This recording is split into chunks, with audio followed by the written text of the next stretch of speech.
We begin with a new and rare discovery courtesy of a University of Hawaii operated telescope. It's a massive object far outside of our solar system that's passing through, posing no threat to us.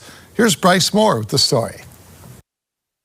A rare visitor from deep space is flying through our solar system. Astronomers say it's only the third known interstellar object ever discovered.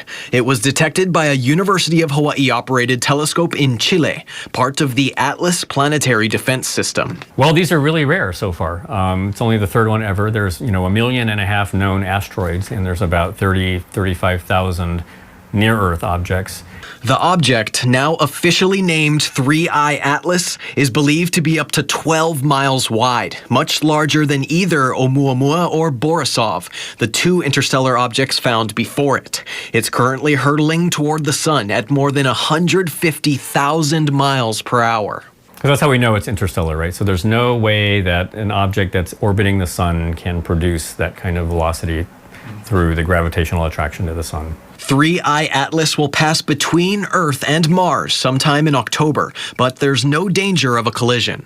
And so occasionally they find these very rare interstellar things. But in terms of impact risk, we're more worried about things that come from within our own solar system. Scientists believe the object is likely a comet and could become more active as it nears the sun. It won't be visible to the naked eye, but telescopes around the world are lining up to observe it. They're exotic in that they're a rare find. Since they come from outside the solar system, we don't know what they're going to be made of. And so a lot of the telescope proposals that are coming up want to try to study this really carefully to find out, does it have the same stuff that we find in our solar system? We'll learn something from that. Now, the discovery comes amid growing concerns for the field of astronomy. Federal funding cuts have already impacted major projects like Hawaii's proposed 30-meter telescope. We're lucky a little bit in that planetary defense is not being cut. So projects like Atlas will continue, but all kinds of other basic research in astronomy, but also in all other sciences is really going to be hit hard. It's a reminder that space is full of surprises and how Hawaii continues to play a key role in space discovery. Bryce Moore, KHON2 News, working. What if it's a little more boring? Because there's a chance that we were hit by an interstellar alien artifact back in 2014, but it landed in the ocean and no one was around to see it.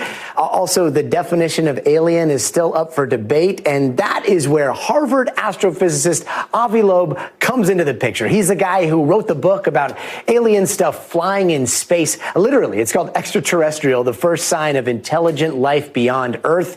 And he wrote it after studying that other weird asteroidish thing called Oumuamua that we detected flying through the solar system, saying it might have been an alien probe from a different galaxy. You remember those headlines. Well, after that, he went back and he started looking for records of anything else that might have come from a different galaxy and found that something crashed into the Pacific more than 10 years ago. Then he did a bunch of math that is way beyond my head. And the next thing we knew, he was leading an expedition off the coast of Papua New Guinea on a ship dragging this magnetic sled, looking for pieces of what they now call 1M1 on the bottom of the ocean. And guess what? He found something. And now we are starting to see the first close-up images and scans of what researchers think are fragments from that crash site. Now, Professor Loeb is just back from that expedition, and he's now back to work as head of Harvard's Galileo Project, which is looking to answer the biggest question on Earth. Are we alone in the universe? Professor, thank you so very much for joining us. I see you're back in this suit, but we saw you on the deck of that ship. Spoiler alert, before we hype you up too much, I have seen no evidence that you came back with an intact craft. But that's how science is supposed to work, right? What did you find on the seafloor? Well, it's quite remarkable. There was a fireball back in 2014, and the outer surface of the object obviously melted because the amount of energy released was a few percent of the Hiroshima atomic bomb energy. And you expect any material to melt under these circumstances. And the droplets of melted material fell to the ocean floor, and they lay there for almost a decade, until we went there with a ship that was fittingly called Silver Star. And we used the magnetic sled, basically a sled that is covered with magnets on both sides. We kept it on the ocean floor and went a distance of 10 kilometers for each line of our search we crisscrossed the region that was defined as the meteor site by the Department of Defense.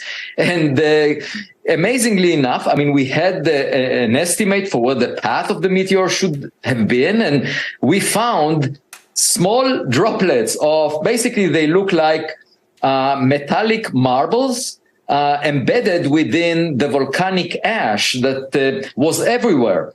And we found them primarily along the expected meteor path. So there is clear evidence that they are related to this meteor. And moreover, we have them in our hands. It's the first time that humans hold material belonging to a big object that came from outside the solar system. A lot of people are going to see this and they're going to say, oh, actually, you know, asteroids and meteors have been hitting Earth for quite some time. What makes this different?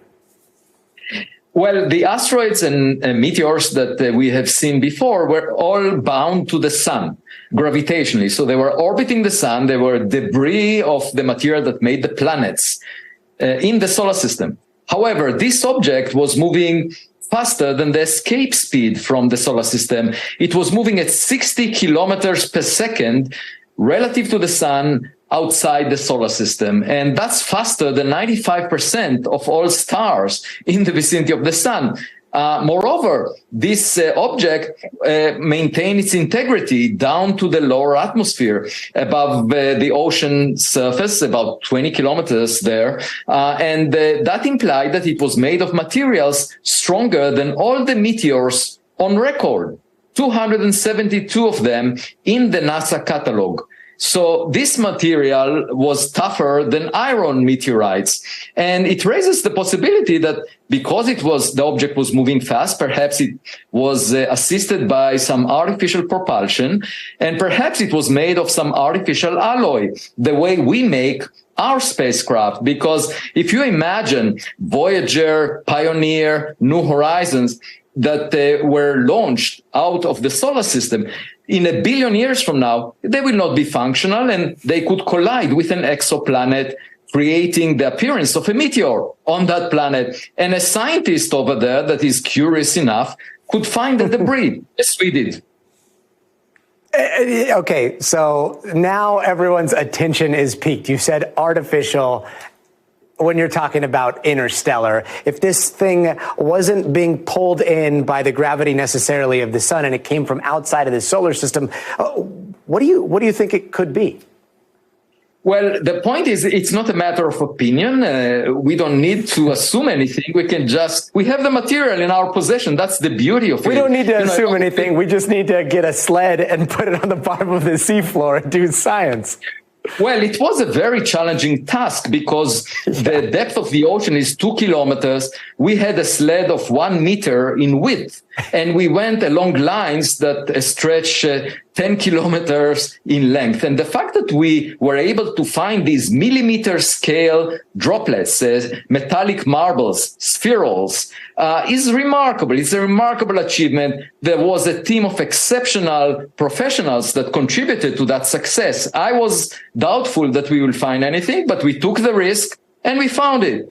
And now the next task is to examine the materials. And we have state-of-the-art instruments at Harvard University that we will use to study the material that made this object and look for things that do not resemble what we find in meteors, rocks in the solar system. For example, imagine it was an artificial object and there were semiconductors that were melted. Obviously, we will find trace elements that are not common to rocks. Also, these spherules that are millimeter in size, you can think of them as romantic rose petals that lead us to our partner, so to speak. And the partner that I refer to is any big relic that was left behind and is lying on the ocean floor. We now know the path that the meteor took, and we can plan for the next expedition where we will go after any big relic and using completely different machinery that will image the ocean floor. And if we find it, we could tell easily the difference between a rock and some technological gadget. And we might even, if it's a gadget, we might even see a label made on exoplanet Y. And it might have some buttons on it. So in the last class of my spring semester, I asked the students at Harvard University, I said, if we find a gadget and it has buttons on it, should we press a button? And half of the class said, no way, that's very risky. You don't know what will happen if you press a button. The other half said, that would be amazing. Let's see what happens. Maybe it's GPT 100. And then one of the students asked me what I would do. And I said, well, I will bring it to a laboratory and first examine it before engaging with it.